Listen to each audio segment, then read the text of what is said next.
রাষ্ট্রপতি মির্জা ফখরুল ইসলাম আলমগীর বঙ্গভবনে যাচ্ছেন আজ, পৌঁছবেন সকাল 11টায়।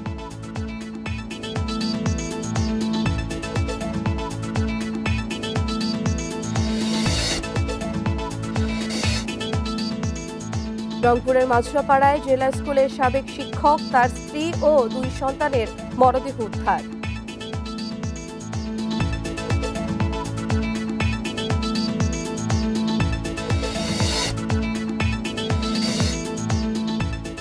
এলএনজি কার্গো আসায় 3 দিন পর চালু এক্সিলারেট, মধ্যরাত থেকেই গ্রিডে সরবরাহ বৃদ্ধি।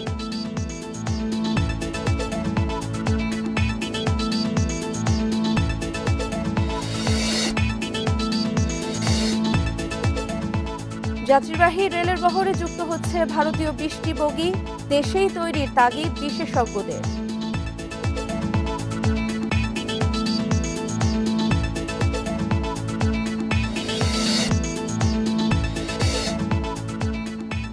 একের পর এক প্রাণীর মৃত্যু, বেহাল গাজীপুরে সাফারি পার্কে কমেছে দর্শনার্থী, রাজস্ব হারাচ্ছে সরকার।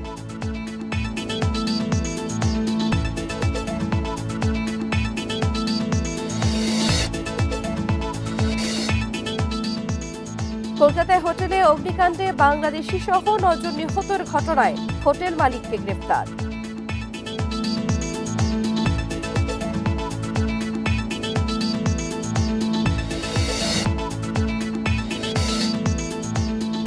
ম্যাকাই টেস্টে বাংলাদেশের 64 রানের জবাবে প্রথম ইনিংসে 210 রানে অল আউট অজিরা।